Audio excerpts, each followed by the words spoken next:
You ready? Yeah, I'm all set. Okay, ready. You guys ready? Yeah. Ready? You guys ready over there? Hey, students, you guys ready over there? All right. Carrie, roll call, please. Jet White. Here. Jose Arenas. Susan Sarin. Here. Hilda Ortega Rosales. Here. Martin Casada. Here. Allegra. Here. Joel. Here. And Mariah. Here. There being 4 members, there is a quorum. All right, with 4 members, I will call the regular meeting of October 3rd, 2023 to order. First, before we adopt the agenda, we're going to make one change to our agenda. So I'm going to ask for a motion. And just to give everyone an explanation, in our consent agenda, item 5G, there was one attachment that, due to the fault of the state, not us, they didn't give us what we needed, this report form, in order for us to get it done by today. So we need some more time to get this done, and we're going to call a special meeting to do this one attachment item. But the rest of it we're still going to do. So I'm going to ask for a motion can I have a motion to postpone approval of the school level reporting form attachment on consent agenda item 5G. A special meeting will be called prior to the October 15th deadline for approval of this item. So moved. Mr. White makes a motion. Is there a second? Second. Mr. Ortega Rosales seconds. Is there any discussion? And yes, we'll call a special meeting. We'll arrange the date and we'll do all the normal announcements so everyone knows when that comes. But it'll be before October 15th. With no further discussion, Carrie, roll call. Jet White. Yes. Susan Sarin. Yes. Hilda Ortega Rosales. Yes. And Martin Casada. Yes. There being 4 in favor, the motion carries. All right, the motion carries. So with that, can I have a motion to adopt the amended agenda as presented? I'll make a motion. Ms. Sarin makes a motion. Is there a second? Second. Mr. White seconds. Any discussion? Seeing none, Carrie, roll call. Jet White. Yes. Jose Arenas. Susan Sarin. Yes. Hilda Ortega Rosales. Yes. Martin Casada. Yes. There being 4 in favor, the motion carries. The motion carries. All right. Well, one of our student board members, you want to lead us in the pledge again today?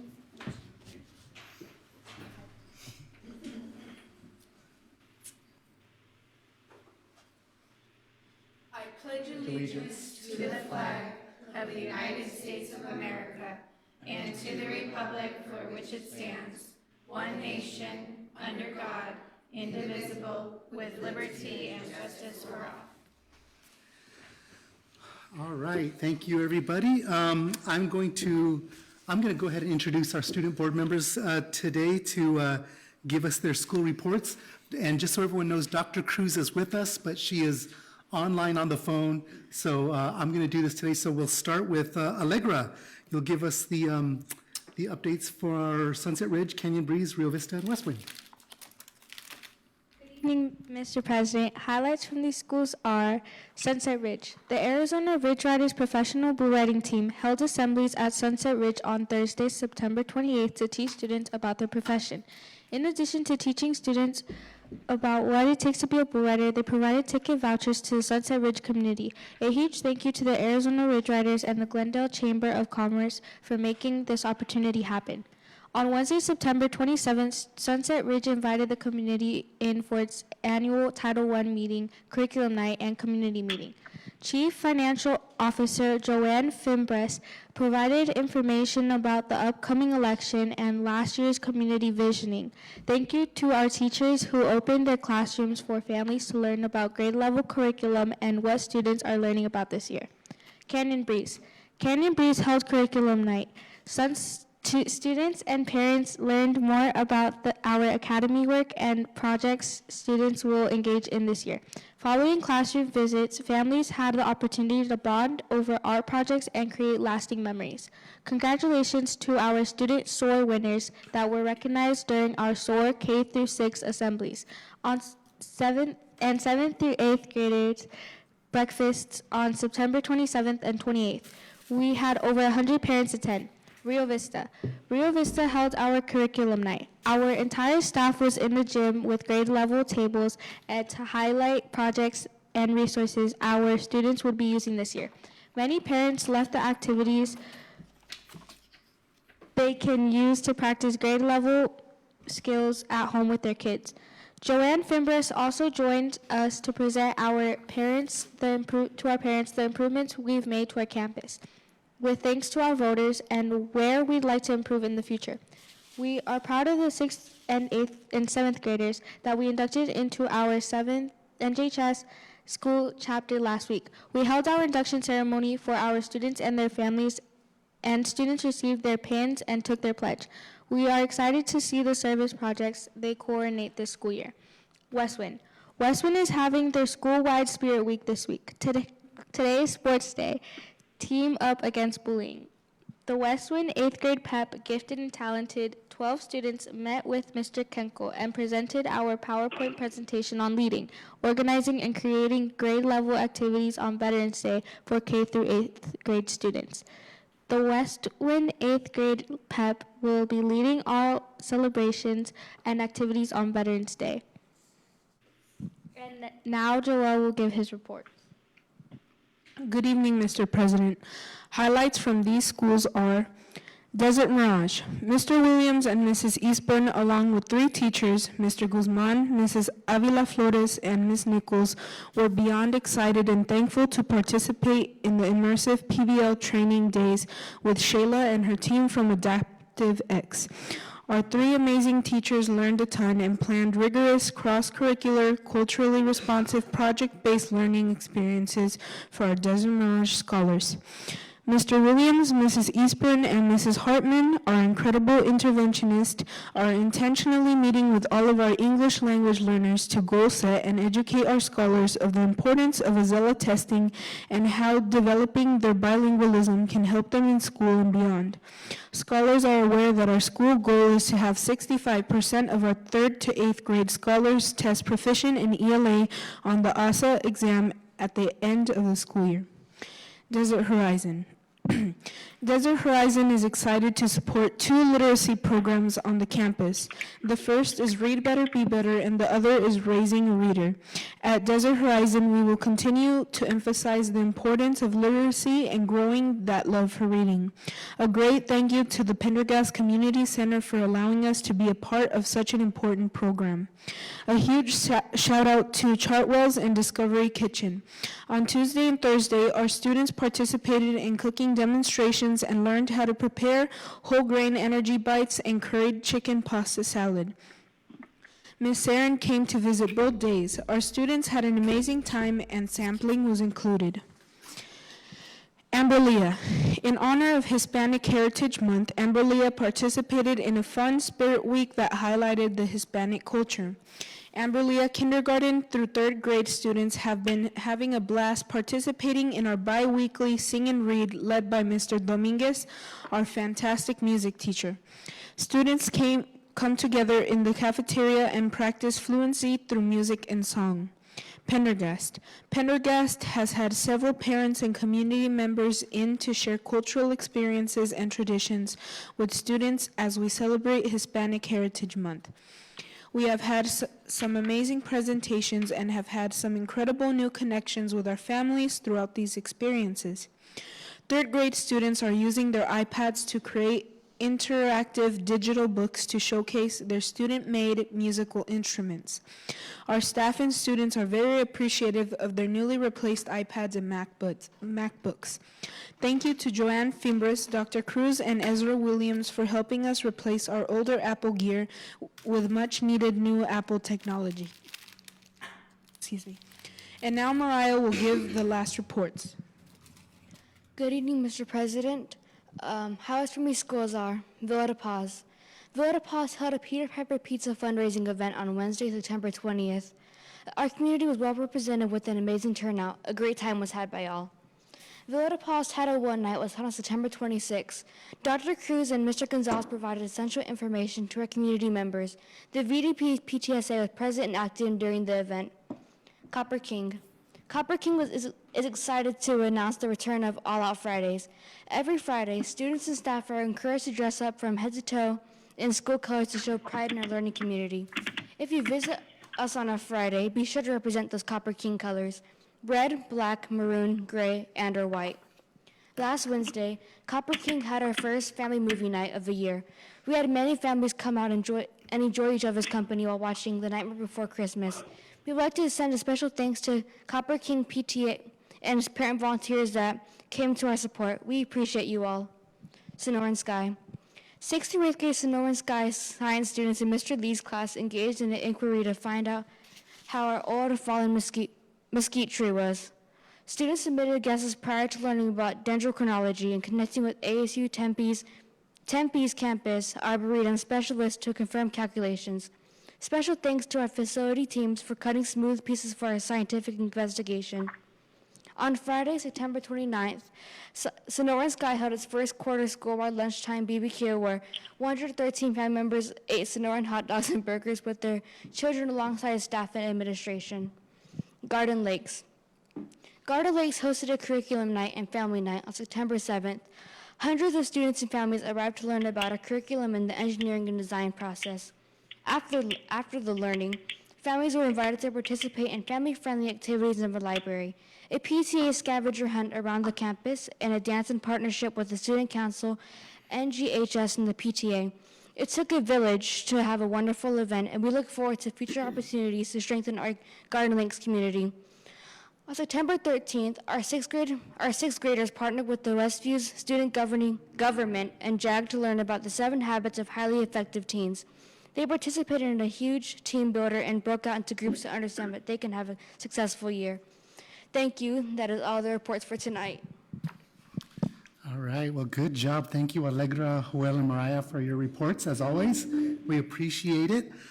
So up next, we have our summary of current events from our superintendent and governing board. So I will first turn it over to Dr. Cruz, who's here via phone. Dr. Cruz, if you'd like to give us your summary of current events. Yes, thank you. Good evening, Mr. President, esteemed board members, members of cabinet, and the community. It's been a busy last few weeks, as you know really well. So first, I want to start by thanking our governing board for their time during the board retreat that happened recently, and also thanks to our cabinet for presenting that important information about our strategic plan and the good work that's happening all across the school district. And of course, thanks so much to all of our school site leaders who are really doing amazing work with our teachers to make sure that every student is a reader and make sure that our kids are learning as much as they possibly can. It is Principals Month, and so we can't really do enough to lift up and thank our amazing school site leaders truly for everything that they do on behalf of our students, our staff, and the community. So I'm always in gratitude to them, and they're absolutely going to be top of mind this whole month while we have the opportunity to celebrate them. So if you see one of our incredible site leaders, I hope that you will join me in thanking them for everything that they do. We had a few board-facing activities. I was the facilitator for a panel of superintendents at a Glendale Chamber Education and Workforce Education event, which was really well attended. We really appreciated all the businesses that were there and had the opportunity to learn about not just K-12 education, but really K-20 education, because our higher education colleagues were there as well. ASU also invited Dr. Brown and I to an Education Futures Roundtable. A really interesting conversation and learning about intelligence and what's coming down the road with AI and instruction. As you well know, amazing Superintendent Student Council golf tournament last weekend. Again, I want to thank all of our volunteers and all of our colleagues, parents, students, everyone, our business partners who came out, and of course our board members who came out to support our amazing 8th graders. Thank you, thank you, thank you. And I am coming to the phone today because I am down in Tubac, Arizona. It is absolutely gorgeous down here, and I am at the Trust Law and Leadership Academy. So I'm really grateful to have been asked to be part of the instructional faculty for this academy, and I am so impressed with the quality of the educators that are down here, and really thankful that we have 3 folks from Pendergast that are down here learning as well. And then finally, our educational services team hosted a project-based learning training. We had the opportunity to train principals, assistant principals, coaches, a few different groups of teachers, and I was just so impressed with their level of engagement and how excited everybody is about project-based learning and deeper learning strategies. So again, I just want to extend gratitude to everyone who has been really working hard to make sure that we are learning the best possible research-based practices to do with our students to make sure that we are the very best we can be as we are providing our kids with an amazing education for their future. And that concludes my report for this evening. All right, thank you, Dr. Cruz, and we appreciate you being here with us, even though you're down in Tubac. You never let us down, so thanks for being here with us again. We'll go to our board members now. I'll start with Mr. White. Thank you, Mr. President. Good evening. I'll be brief. I had the opportunity to attend a few basketball games, so I know those are up and running, so it's great to see those basketball games and great turnout as well. The gyms that I've been to, the games that I've been to have been packed. It's great. And parents have been great, the community has been great, and so there's some great things happening there, so it's good to maybe, 3 years later have I don't want to say the N word, the normalcy word, but we're getting there. I had the opportunity again, just to echo the retreat, so some great updates there around the strategic plan from departments, and happy to see what we're doing now as well as the next 4 to 5 years there that Dr. Cruz just touched on. Also had the opportunity to attend, not play this time, but to attend the golf tournament and the brunch, for the Superintendent Student Council, so that was great. Again, great turnout for that as well. Lots of smiles, lots of prizes, and good to see our 8th graders take some leadership in helping with that and solicit more and more donations for their trip that's been coming up in the spring, right? In the spring? Yeah, it'll be here before we know it. Shout out to Chartwells as well for the great food that they put out. Had a to-go box, so that was good, as always. Looking forward after break to a lot of Love Our School events that are happening on Saturdays. Esports is on the schedule as well, and I think we're expanding that, so that's good to see. And then also with some robotics and cheer competitions coming up as well. So lots and lots of things, which brings me to the last thing of enjoying your break, and always just a reminder of the difference between relaxing and recharging. And so hopefully the folks that do get a fall break are able to take that time to do so and come back for second quarter. I know this time of year is tough. Folks are limping to the break with conferences, but we'll get there, and then we'll hit it hard once we come back second quarter as well. That's all I have, Mr. President. All right, thank you, Mr. White. Ms. Semin. Thank you, Mr. President. First, I want to give out a shout out to all our principals. Thank you for what you do day in and day out. You are terrific. You are so there for our students and our staff, and I really appreciate all you do. Let's see, I did go to Desert Horizon, their Discovery Kitchen, and that is a great program, I've got to say. Chef Sam and Chef Doug, they work so well with the students. They incorporate math into, what they're cooking that day. They get the measuring cups, how many, cups go into and it is just great. And they work really, really well with the kids. I had a great time there. Also, I went to one of the girls' basketball games. It was Canyon Breeze versus Sonoran Sky. It was a great turnout. As Mr. White said, there are a lot of parents participating. They're there to support their kids. We also had SSC car wash one Saturday, and the students turned out and they washed a heck of a lot of cars, and thank you. And that goes for the fundraising to the trip that we're taking this year. And let's see, went to Desert Mirage, their PTA meeting. That was very nice. And also to Canyon Breeze, their Title I and curriculum night. And thanks to all the parents that turned out for those. Also went to MIT. We took the SSC there so they could get a glimpse of that high school. During the year, we'll take them to some more, just so they know what is out there for them. And MIT is always a great place, and we had a number of students that are interested in going there next year. I did go to Desert Mirage, and it was to the Pendergast Community Coalition. They had a presentation on the dangers of fentanyl. It was a great presentation, and they had one movie clip. It was about 20 minutes long, and it was Dead on Arrival. And yes, it was, I don't think there was a dry eye after they presented that. But the information to the parents was fantastic. And I'm hoping a number of the other schools, you know, will ask them to come in and give that presentation to the parents, because it shows just how dangerous fentanyl is. I mean, kids, grown-ups, whoever think they're taking one thing, and it's not. It's laced with fentanyl, and really if it's, you know, and most of it is very strong, and, you know, they just don't know what they're doing. And unfortunately, the families then pay the consequences for it. I also went to the Glendale Chamber, the Education, Workforce, and Readiness.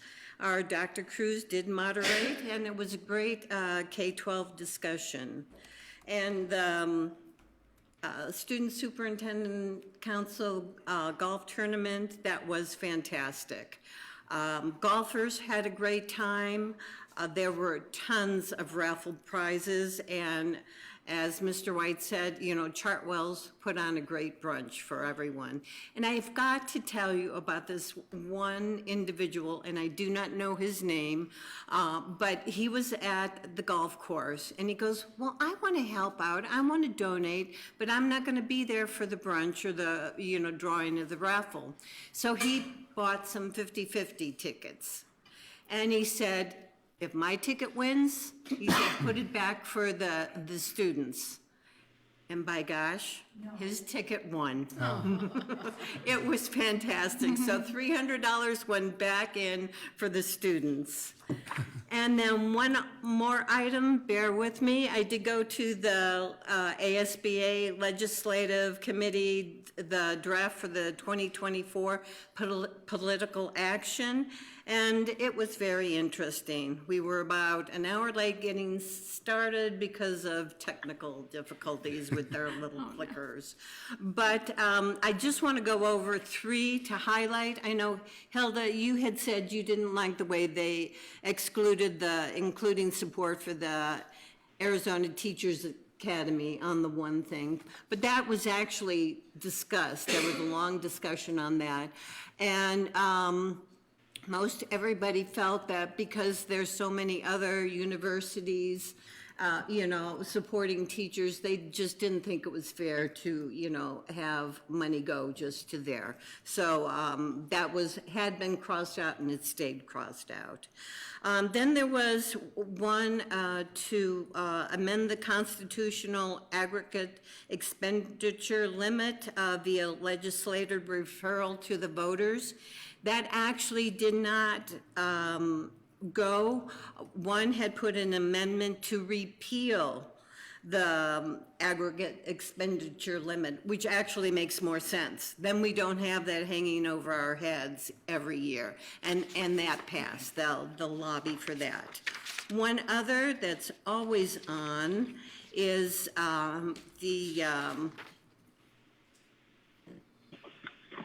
the increase the compulsory attendance age from 16 to 18 years, or the attainment of a high school diploma or GED before the age of 18. That is always on for the political action. And this time, I was very surprised. It barely passed. It passed with 51%. Wow. So people feel strongly that, hey, if the kid wants to leave, you know, but you know, I'm all for having the kids there until they're 18. I mean, give them a chance. So those were the highlights of that.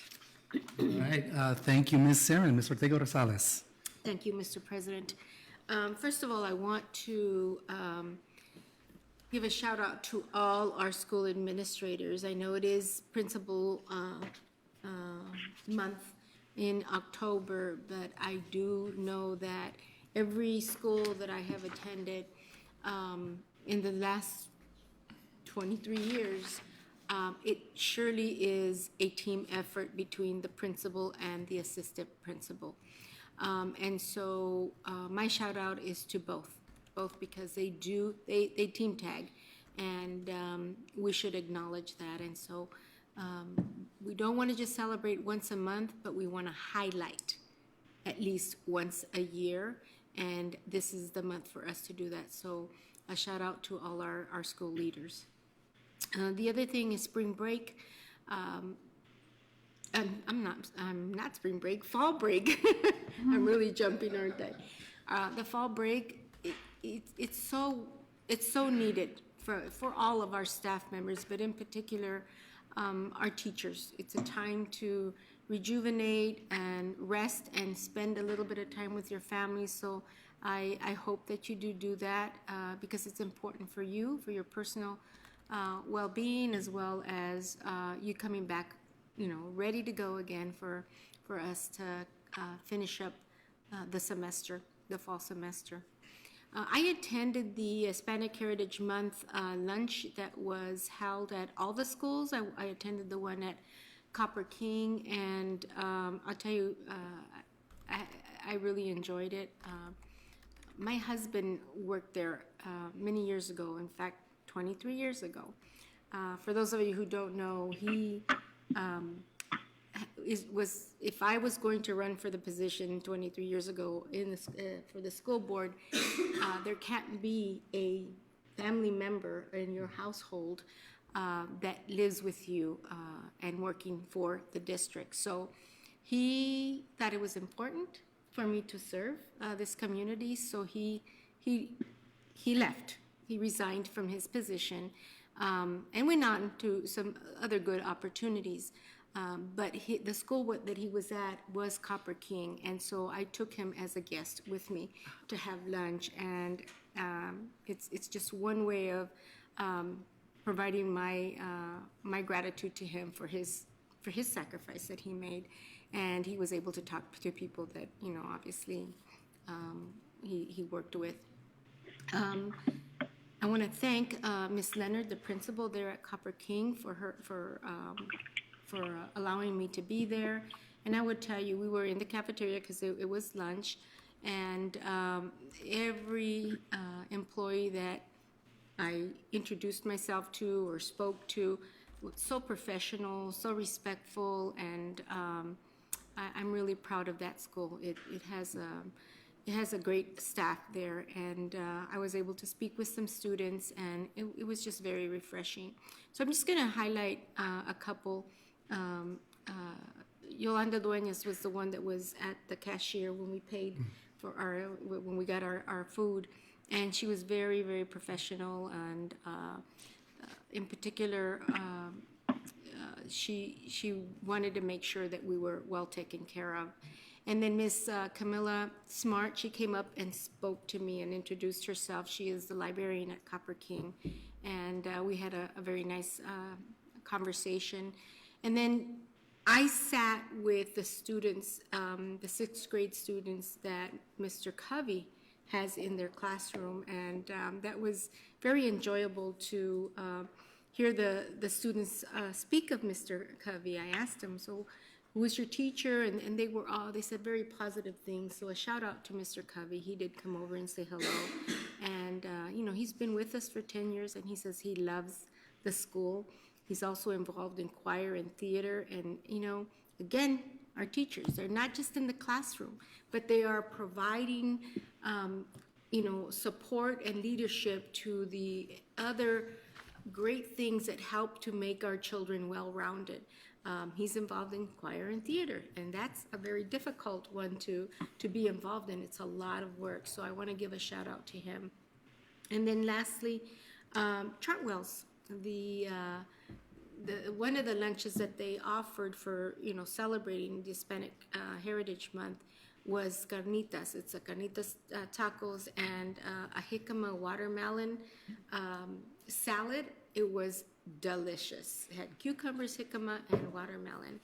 And then they had either black beans or pinto beans, and I'll tell you, it was very good. It was very good food. So thank you to Chartwell's. And that's all I have. Thank you. All right. Thank you, Ms. Ortega Rosales. So for me, it feels like it's been a while since our last board meeting. So there's been a lot. I'll start off, the first thing I did with a bunch of our students, and I don't know how they talked me into it, but I did do the 9/11 challenge at the arena, what used to be the hockey arena, and we climbed several steps, and I was sore for several days after that. But I did get to take part in that with a bunch of our students, and it went very well. Our students were great, as they always are, and it was a lot of fun.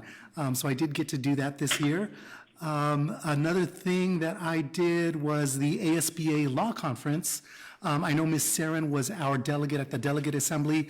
Before the Delegate Assembly was the Law Conference, and I got to go to that with, I know Dr. Cruz was there and several of our other administrators were there as well. It was a very good conference this year. I was actually really, really happy with ASBA and the conference that they put together. A lot of really good information that we got.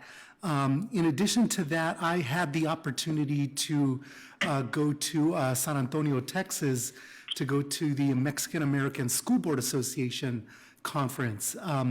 And that was a really fascinating conference to see how elected school board members in other states are dealing with issues that are very similar and very different to the ones that we're dealing with here in Arizona. So to get to compare and contrast all of that was a lot of fun, and there was a lot of really, really interesting things that were taking place there. They are about to go through I think the governor's about to call a special session to deal with their universal voucher program, just like we did here.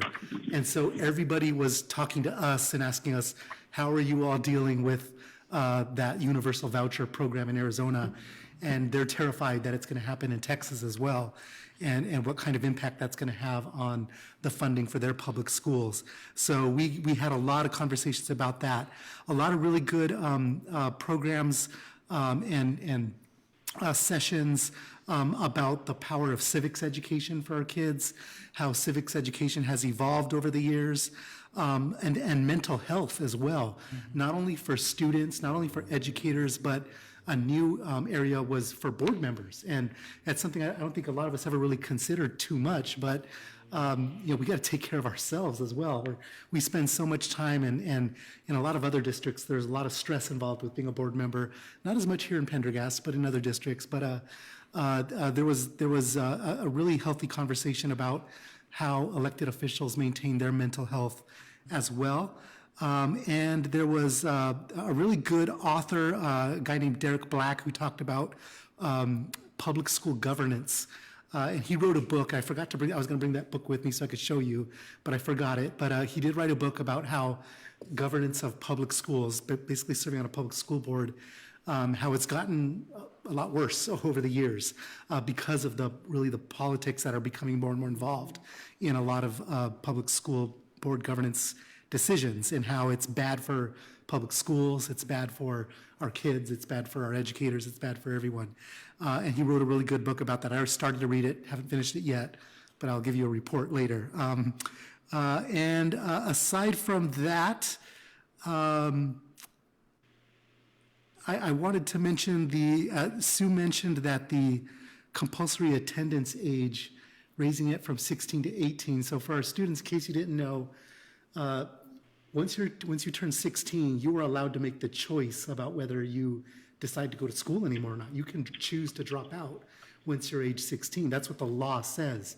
A lot of us, myself included, believe that age should go up to 18. We think you should have to go to school until you're 18. I actually ran that bill to require, to raise that age to 18 for several years when I was in the Senate. Never got passed, but I'm glad that ASBA is still doing it, even if it just barely got through, and only 51% of the voters passed that, or of the school board members passed that. So they're going to be advocating for that next year at the legislature. I think is a really good thing. But I wanted you guys to hear that, because that's a law that's going to be debated. When should you decide when you are able to drop out of school? So it's an interesting kind of concept. I'm kind of curious to see what you guys think about it. I'll ask you later after the meeting. But aside from that, it is also, not only is it Hispanic Heritage Month, like Ms. Ortega Rosales said, but it's also, this week is Banned Books Week. So in combination of Banned Books Week and Hispanic Heritage Month, I want to encourage you all to pick up a book by Sandra Cisneros, Julia Alvarez, Rudolfo Anaya, Isabel Allende, or any other good Latino author, go on TikTok and just put in hashtag Banned Books Week, Banned Books Week, or Latinx authors, and you'll find a lot of good recommendations about some really good books to read. And if you still can't find any after that, come ask me. I will give you some as well, because I got a lot of really, really good ones. But pick up a good banned book this week or this month. Yeah, that's all I got for today. Carrie, do we have any citizens' comments up next? Not. We do not have any citizens' comments.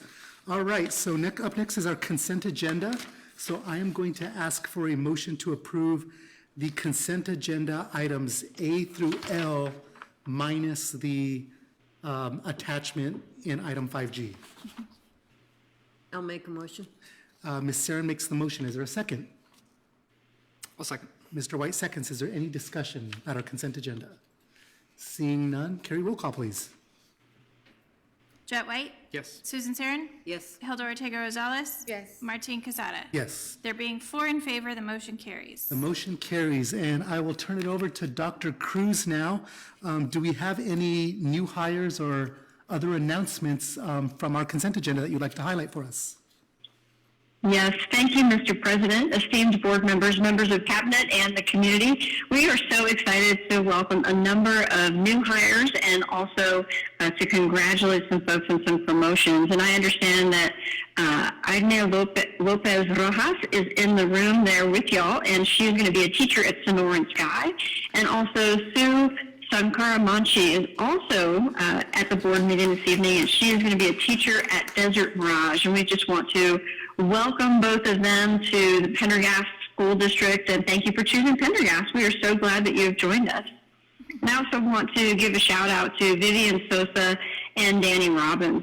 They have both accepted promotions, and I think it just really speaks to the depth of talent that we have in Pendergast, and we're just so grateful to those folks for stepping up and into a new role. All right, thank you, Dr. Cruz. And you are correct, they were both here in the audience, so welcome to Pendergast. We're so glad to have you with us. And congratulations. Like Dr. Cruz, I want to echo that. I'm really happy when we see our employees promote on to bigger and better opportunities. That's what we're about. We're about growth, and we want to see people go on and do bigger and better things, even if it's unfortunately not with us. That makes me really proud that we're able to help build that pipeline and put good people all throughout the state of Arizona in all different jobs out there. So congratulations to them. So moving on to our presentations next. Tonight we're fortunate to have a presentation from Dr. Brown, there she is, and the Ed Services team with updates on our partnership with West MEC. So Dr. Brown, I'll hand it over to you and you can introduce your team for us. All right, thank you so much, Mr. President, and good evening, esteemed members of the board, Dr. Cruz via phone, our student board members, my fellow cabinet members, and the community. I am thrilled to be here, as always, to introduce the very best Ed Services team in the entire state of Arizona, possibly in the country, but I haven't been everywhere, so I don't want to put that out there. So I'm going to turn it over to them to talk to you about some of the great work that we're doing with the funds that we're able to utilize from WestMec. So Dr. Marr and Dr. Lindhart are going to take it away for us. Good evening, Mr. President, members of the board, Dr. Cruz, student board members, cabinet, members of the community. Thank you for having us this evening. It's always a great honor and pleasure to be able to share with you the work that the team and the schools are doing on behalf of our students with our students.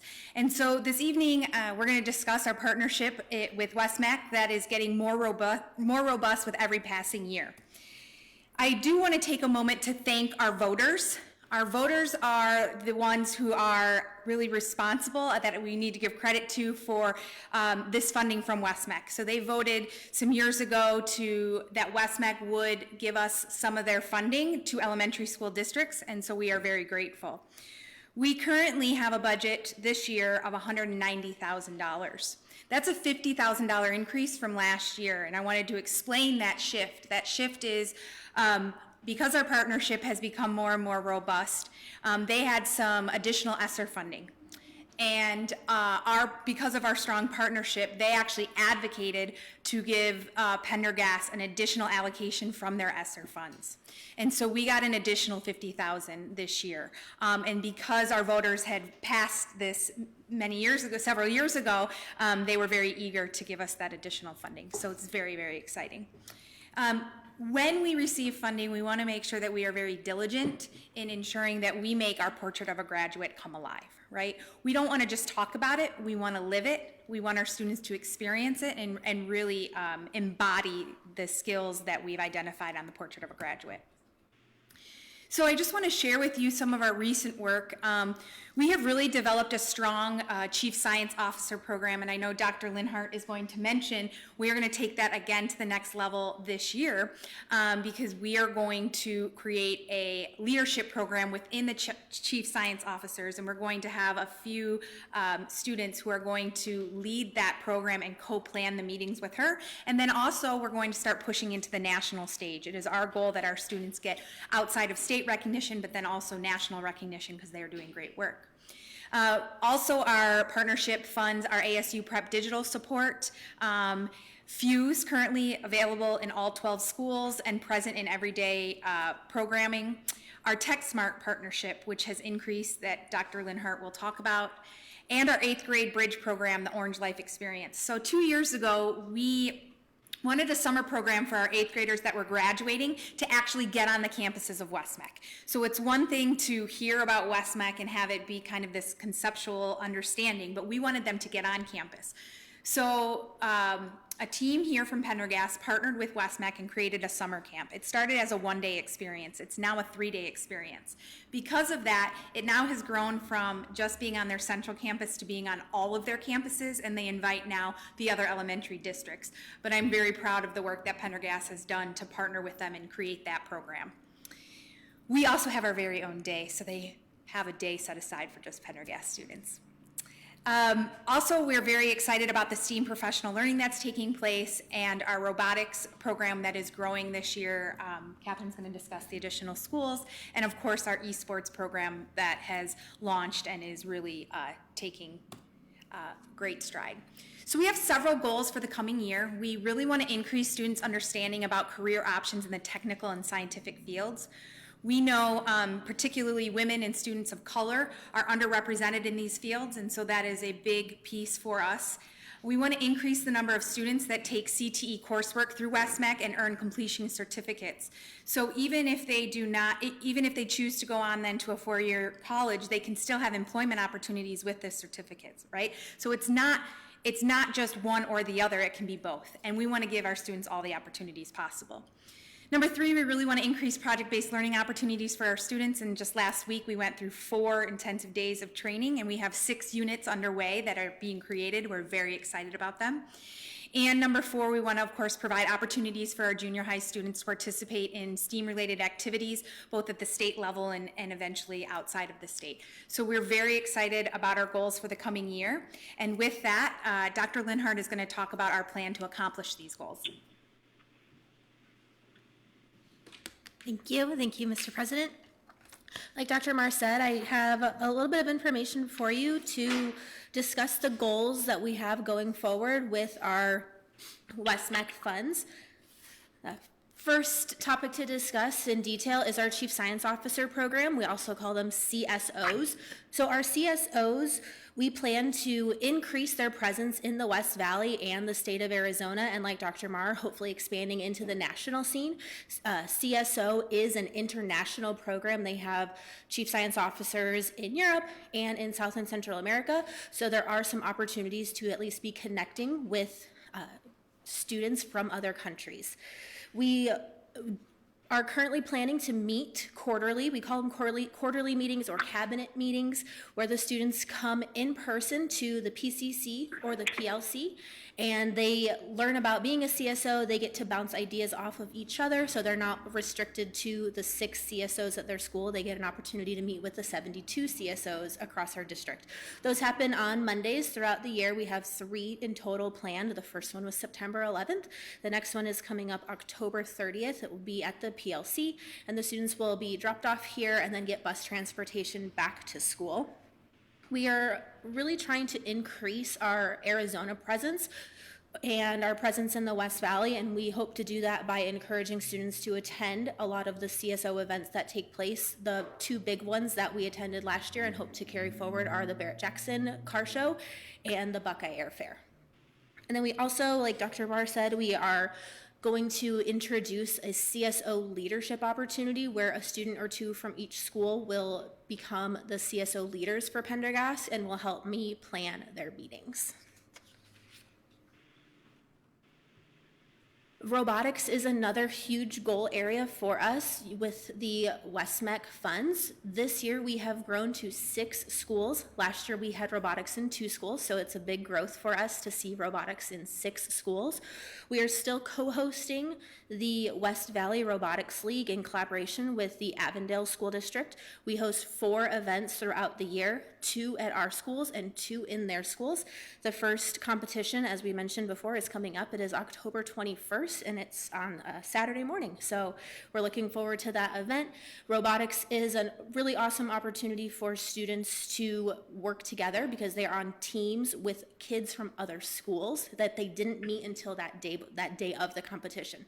So it really takes a lot of collaboration and communication to be ready to talk to people you don't necessarily know and to be on the same team together and earn the most points possible. Our specific goal this year is to have more than 1 team qualify for state. Last year we had 1 team attend the state competition that's in early March, and so this year we hope to have more than 1 team qualify. Esports is another area that we fund with WestMech money. And this year, our new season is starting right now. The teams have been practicing for the past couple of weeks. They will have their first games when we come back from fall break. All 12 schools have robotics this year. And we are starting the year with a new game this year that everybody is very excited about. We are playing Mario Kart. So we chose to do Mario Kart because the AIA allows Smash Brothers.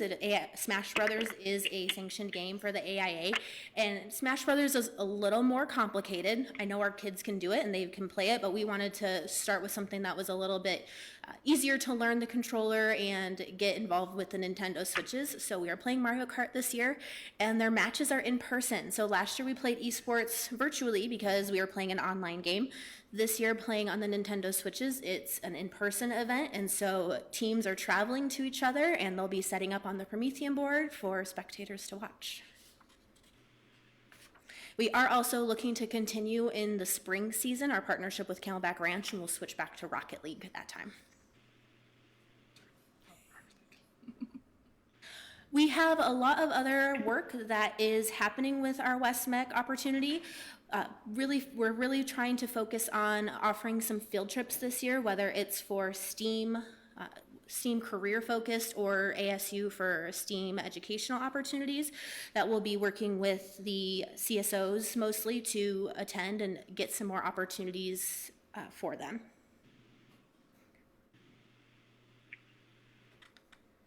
And then, like Dr. Marr mentioned, we are continuing our Fuse implementation. We're on our 3rd year. This year we are tracking the use of Fuse across our schools, and we are seeing that thousands of challenges are being completed or started every month across our schools. So it's really exciting to see how many students are engaged with Fuse. And if you ever have an opportunity to check in on the Fuse lab at one of our schools, I highly recommend it. It is a very engaging and exciting classroom experience where the teacher is merely a facilitator and the students are working on those independent challenges, either on their own completely or with a partner. And then the last opportunity that we have increased this year as well is our TechSmart partnership. TechSmart is a coding curricular resource. This year we have expanded to 2 schools. It started with Via de Paz and their 6th through 8th grade students. It was a core class for them the past 2 years. It still is. This year we have added Copper King, and they are getting the coding curriculum as well. And VDP also added it down to 4th and 5th grade, I believe, with Skylark. So they are getting coding down in the elementary grade levels as well. Does anybody have any questions? Do you have any questions? Yes, Ms. Sarin. More of a comment. I want to congratulate you on your partnership with Westmac. I mean, you can truly see, you know, it is a partnership and you have worked at that. And for them to give us increase it by $50,000 to $190,000, that is fantastic. It truly is. One comment, during the vision planning meetings that we had at the schools, I saw one of our former SSC members, and she was saying how she goes to Westmac to the beauty college. Yes. And she has it all planned out. She goes, I'm going there, you know, I'll get my certificate and then I will work, but I'm also going to go to college too, but that's going to help me fund it. So this is really working and it's a great opportunity for all of our students. So great work. Thank you so much. Thank you. Thank you, Ms. Sarin. Anybody else? Yep, Mr. White. Thank you, Mr. President. So thank you for the presentation. Super exciting, super excited, right? And I feel like every time we have this presentation, it's like, well, we're hoping to like expand. And then guess what? Like, you come and tell us that we've expanded. So that's always a good thing to be making forward progress. I guess like, and I've completely drank the Kool-Aid for CTE. Like I will run through a wall for those opportunities, and like you mentioned, for the industry certs and work-based learning and internships and externships and on and on and on. But I know, well, I don't know. I would assume there is there are some barriers or some complications perhaps in getting data back to us about like our eighth graders are participating in this and they love it and we love it, and clearly there's a mutual beneficial relationship because like nobody's handing out $50,000 for something that's not working. I don't know if they're handing it out, but you know, increasing it. But I guess like, do we have an MOU or a data share or some way to see like we have X amount of eighth graders that are involved with this, or X amount of eighth graders that are doing like the orange experience, right? And so like, and that leads to like X amount of completers of, you know, 50% of our students that are participating are completing and getting their industry cert, or 80% or whatever it is. Like, is there a way for that data to be communicated back to us? That is an excellent question, Mr. President, Member White. Yes.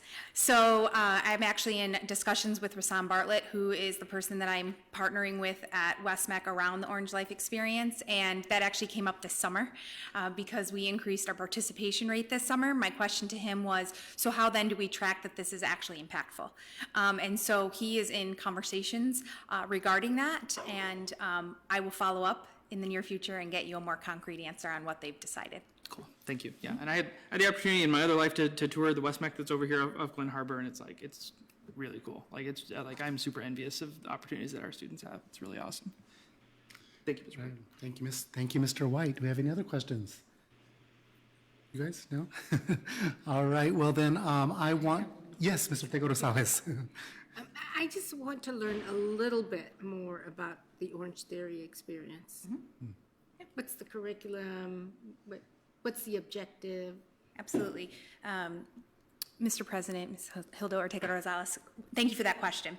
So it's actually designed with the Westmac counselors. So the counselors actually at Westmac have designed the experience for our students, and it's a multiple day experience where they actually go into the different classrooms and experience several lessons. So they do cybersecurity, welding, law, public safety, and large machinery something. I apologize on the fourth one, but they have four different experiences and they rotate through. So they actually get a lesson by the instructors, and then they have multiple lessons and they get to experience. And I, similarly to Ms. Sarin, actually had a student tell me their 6-year plan then after experiencing it because they enjoyed public safety so much. And so one of the things that I've discussed with Rasan is, okay, they've experienced these four, what about the others? Oh, aviation is the other one as well. And so they actually get to go through the days kind of experiencing it as a student, if you will. What kind of collaboration or networking do we do as a district with other districts that have WestMec funding and what they're doing and learning from them and them learning from us? Do you want to speak about the counselor meeting or you want me to? I can. Yeah, go ahead. Mr. President, Mr. Higa-Rosales, we do get invited to a lot of the professional development opportunities that WestMec puts on for the high school counselors. That's who they work most directly with, as those are the exact students that they are seeing in their programs. But like I said, we are invited to those. So I recently attended their counselor meeting kickoff for the year, and it was a really good opportunity to learn about how they reach out to students at the high school level. And we sparked up some conversation, not necessarily going into details about how to, but the importance of carrying those conversations and not necessarily recruiting, but leading to recruiting down into the middle school and even elementary school level. In addition, they actually have a meeting yearly, and this actually, now that you asked this question, I'm like, it should be more often. But they have a yearly meeting where the elementary districts get together at on 99th Avenue, and we talk about what are they doing in the other elementary districts, what are we doing, so we get a chance to highlight. We presented last year at this it was like a breakfast luncheon, it was like a half a day, and then we got to learn from what they were doing, and then also our elementary school counselors have an opportunity to go with their elementary school counselors to talk about what's happening at a deeper level, at a site-based level on a day-to-day basis. So there's multiple tiers, but now that you asked this question, I'm like, oh, we should do that more often because once a year isn't enough. So, thank you. Ark? And then my other question is, how many elementary school districts are participating in WestMec? They have a partnership with 3 districts. We're one of the 3. So that, I kind of knew that. And I asked it purposely because, we're always at that that competitive edge in our district. If you think about the number of elementary school districts in this state, let's not even talk state, let's talk the county, because this is, based on the county level, right? That's amazing. That is absolutely amazing because we are trendsetters. And this occurred about 13 years ago that our voters said, yes, let's make that happen. And it was a slow start. It was new to us. We, did a few things that had some positive impact, but I believe that in the last 6 to 7 years ago, at a minimum, we have just went way off the trajectory that we even envisioned when we decided that we were going to ask our voters for this funding. So congratulations, in particular to you two who have taken on that leadership to do the strategic piece of it, but as well as the operational piece that is a lot of work. So thank you. Thank you.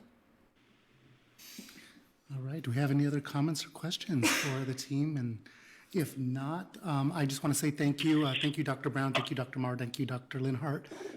As always, you guys are excellent, and we're very lucky to have you. Thank you. Thank you. Thank you. All right, up next on our agenda, we have the first reading of a policy review. So just to give everyone some background, our cabinet has been working with the Arizona School Board Association since October of last year, so a long time, to do a complete and thorough review of all of our policies, our entire policy manual. So what we have done here is we've broken up those policies into 8 separate sections for us as a board to review them because they're long. It's a whole lot of policies. So I wanted us to be able to review all of them in detail rather than voting on all just at once. So we're going to break them up over the next several months into 8 different sections so that we can review and then approve those changes at upcoming board meetings. So tonight we have our first reading and this is for information only, on policy manual sections A through F. And then the second reading and then the possible approval of these sections will be at our next meeting on October 24th. It was about 35, 40 pages, right, of policies. Mm-hmm. So I hope we all had a chance to go through those and read those, but I wanted to open it up for any discussion or any questions about the changes that we're that are being proposed. Mr. White? I have a question on the public comment card. And so I know we don't get a whole lot of public comment for good or bad. I know that we have a sign-in sheet in the back for folks that come and visit us and can put their affiliation or their address if they choose. And so I guess I'm just wondering, and this is more maybe to talk offline with Ms. Pullmeyer or Dr. Cruz, just about how we compile data of public speakers. Not just folks in the audience, but folks that are speaking. So, what community are they speaking from? I know that sometimes they'll say that when they address us, and we can make note of that. But I'm thinking of, if we hang on to those cards, if we hang on to that data, where that comes from, just in the future of, as topics come up or as things happen. There's a lot of construction with housing and businesses and all kinds of ground that's moving all over the district within our boundaries of just. If that's something we want to look at. And if I'm making things overly complicated, please let me know, but I'm just curious about, where comments might be coming from in the future or even in the past. So, one solution, I guess, is what I'm trying to get at is, the possibility of even just adding on that card abbreviations of the school and just having them circle, what boundary they're from. Or not, or if they're from outside of our district.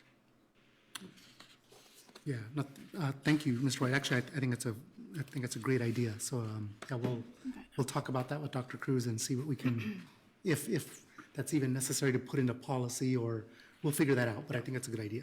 Thank you. Do we have any other comments or questions? I have a comment. Yes, Mr. Teca Rosales. If I may. Under the ABAA parent involvement, Yes. I know a lot of this is tied to our federal funding, and obviously we have to mirror whatever language they use in their regulations for us to be able to continue to receive funding. And obviously it's a lot of compliance that we have to deal with. But one of the things that, as I read this, and it talked about parent involvement. That term comes from the federal government in terms of the funding. And for me, parent involvement just doesn't, to me, say enough about what we should be doing. I think the word engagement is more appropriate.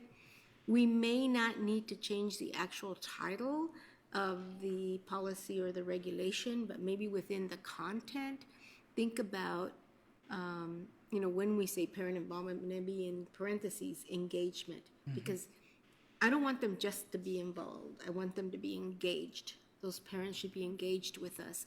And there is a difference between the two. And so just a thought in terms of how we can consider that.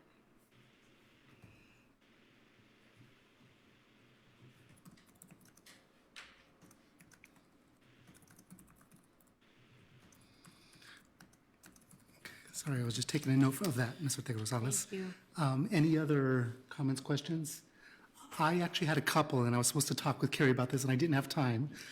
But I did speak with Dr. Cruz a little bit about this, a couple of minor things. Actually, only because Ms. Ortega Rosales brought that up. In that section, ABAA, in that first paragraph, I wonder if we should change site to school as well. Because we're changing in this whole policy, the change we're making is taking out site and adding school, but we missed one in the first paragraph. So just for consistency's sake, let's add that. In ACAA, and this was a question, and maybe Carrie, you can help us out here too, if I, because there's a couple of these where I know Dr. Cruz did not have the answers for me, but I had a question as to why did we remove the notification of the complaint process to all the parties? And we're doing some striking out here, and and my assumption was that the way I read it, it kind of seemed like we had to notify everybody after every complaint. And that's like a little burdensome. So I assume that's why we're changing that. And Dr. Cruz did state that if you ask the question today, Ms. Tessie will address it Okay, at the she'll address that October one, yes. 24th. Yes. That was a Miss Tussey section. Yes. Okay, well, great. Well, so that was my question, because what we did is we took out, we deleted some language that said we have to notify all of the parties about the complaint process if a complaint is filed. And my thought was, well, why? And so I think it's kind of a technical reason or just more of a common sense situation, but I just wanted to be sure. The next one I had a question about, and I did speak with this one with Dr. Cruz, but in BDF, we're deleting advisory committees from our policy.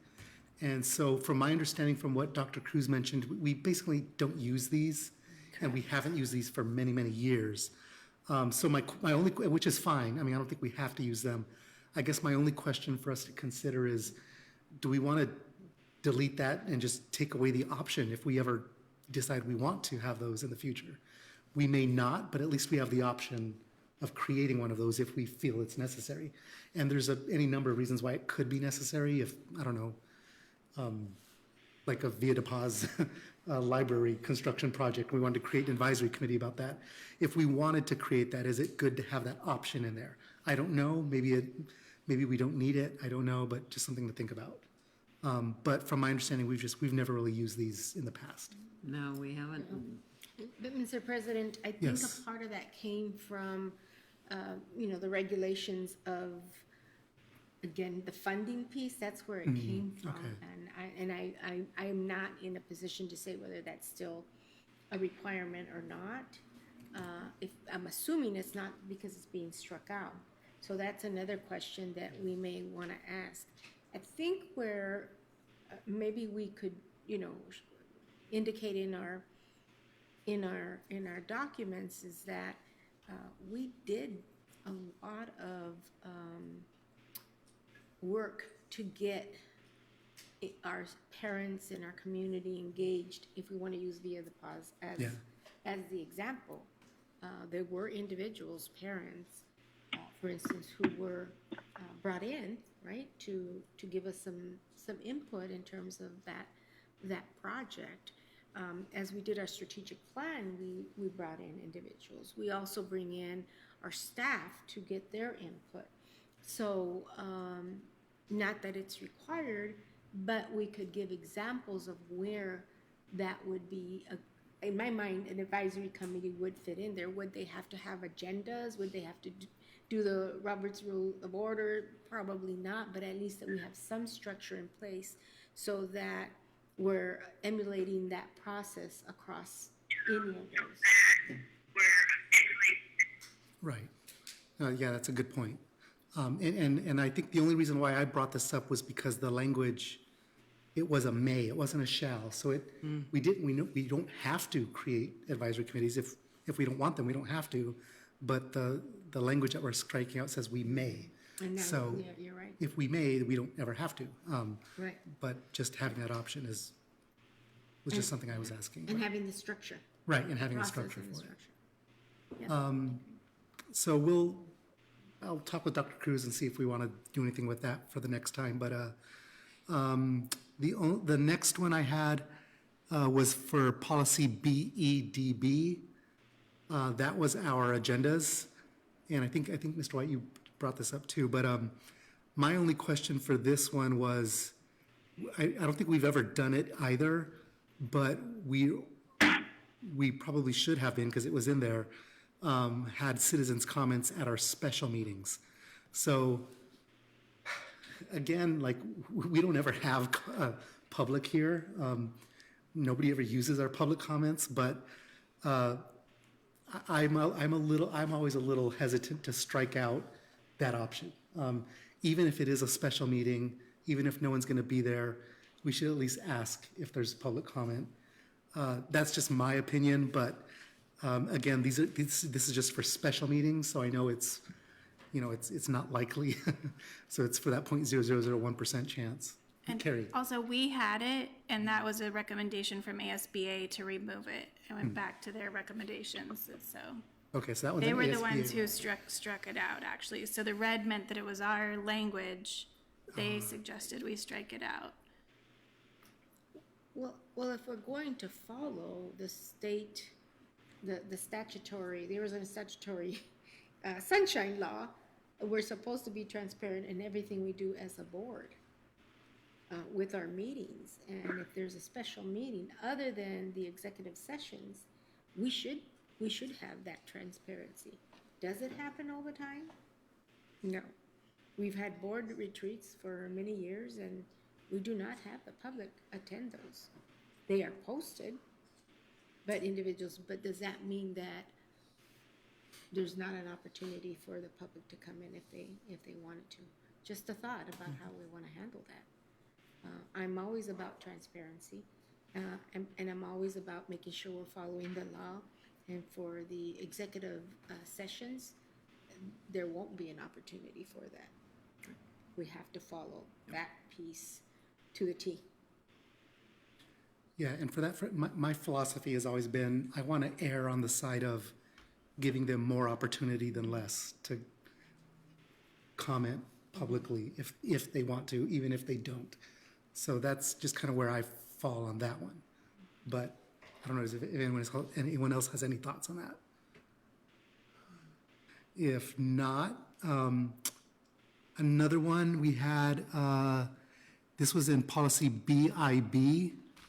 And for this one, again, it's kind of a technical change, but where is it at? So at the top, and this isn't even a change, it's just the existing language, but it says governing board members are encouraged to attend workshops presented by the county, state, and national school board associations. The way I read that, and maybe I may be being over technical here, but I read that to be that they're thinking there's one county, one state, and one national school board association, and that may not always be the case. There could be more associations that are formed, and if that's the case, I don't want there to be I want us to have the option to be able to attend those. And so I would just want to take out the and presented by a county, if that makes sense to everybody. Yeah, that would be. And then I did want to highlight that in that same policy, I'm really glad that we're striking out those last two paragraphs. That's good language to strike out. So thank you to our administration for recommending that. I talked with Dr. Cruz about this one, but in policy CBI,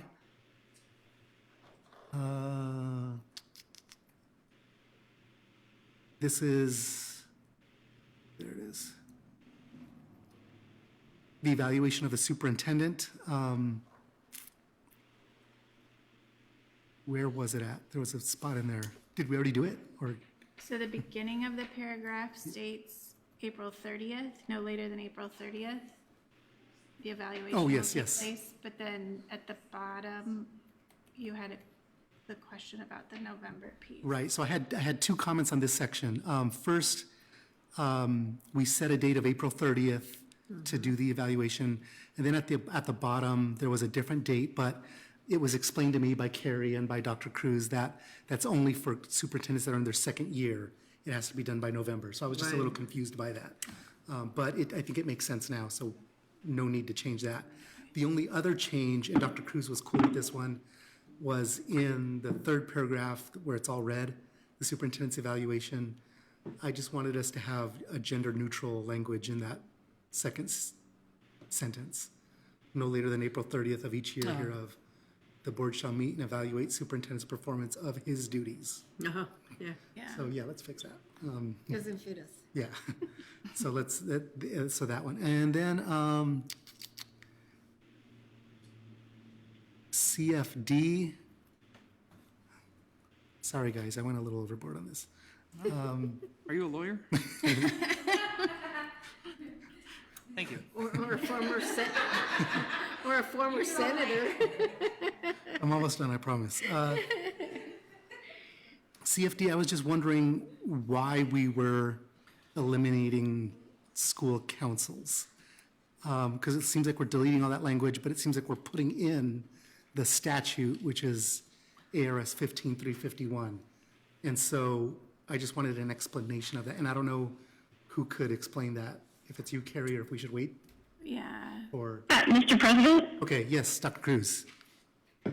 Yeah, so the school council's language is driven so much by state statute that it's just easier to actually go by the state statute. The statute gives our principals enough flexibility that they can do a variety of tasks and address any number of things with their council. So this is more a matter of the simpler language is just a little bit more elegant here. There isn't anything fundamentally that's really changing about what we were trying to include. Okay, so if I understand, the policy we had was really just a rewording of the actual statute, but just to make it clear, we're just going to put the actual statute in there. Okay. Yes. And it's a little bit more basic. You know, you'll notice that our previous policy was actually naming a certain number of individuals, right, that were supposed to be involved in the council. And, you know, we just also wanted to acknowledge that our schools are different. And so they may wish to have more or fewer, people representing these different interest groups. Right, that makes sense. It's little pieces like that they were trying to remove. And can I also just offer, Mr. President, well done you catching the pronoun. I promise we have read these policies many times, and none of us managed to catch that one. So thank you. We appreciate that. No problem. And then, so my last one was EBAA. And in here, this is for when we give notice about when we're putting out pesticides. And so my only question was, why are we changing it from a 72-hour notice to a 48-hour notice? So it's like, we used to require 3 days notice, now it's only 2. And I just was wondering why. I don't know who can answer that. Yes, Mr. President, that again is to align more strictly with the statutory requirement. Okay. Yeah. Well, that's all the comments and questions I had. Did anybody else have any others? All right, so if not, then we will bring all of these back, and there may be some changes. Well, I'll talk with those with Dr. Cruz, some minor edits that we make to address some of these issues, but we'll bring those back for our next meeting. Okay. All right. We don't have any other presentations, so we're down to our closing items. Is there any items that anybody would like to see added to a future board agenda? No? Seeing none? Okay, then our next governing board meeting will be on Tuesday, October the 24th at Sunset Ridge Elementary. It won't be here in the district office. It'll be at Sunset Ridge, and it'll be at 6 p.m., and that's our regular governing board meeting. And it will not be on Facebook. And it will not be streamed on Facebook. We won't be able to do that. So if public wants to come, please come. And with that, that's all we got. So can I have a motion to adjourn the regular board meeting of October 3rd, 2023? I'll make a motion. Ms. Sarin makes a motion. Is there a second? Second. Mr. White seconds. Carrie, roll call, please. Jet White? Yes. Susan Sarin? Hilda Ortega Rosales? Yes. And Martin Cazada? Yes. There being 4 in favor, the motion carries. All right, thank you, everybody. Have a good night. We are adjourned.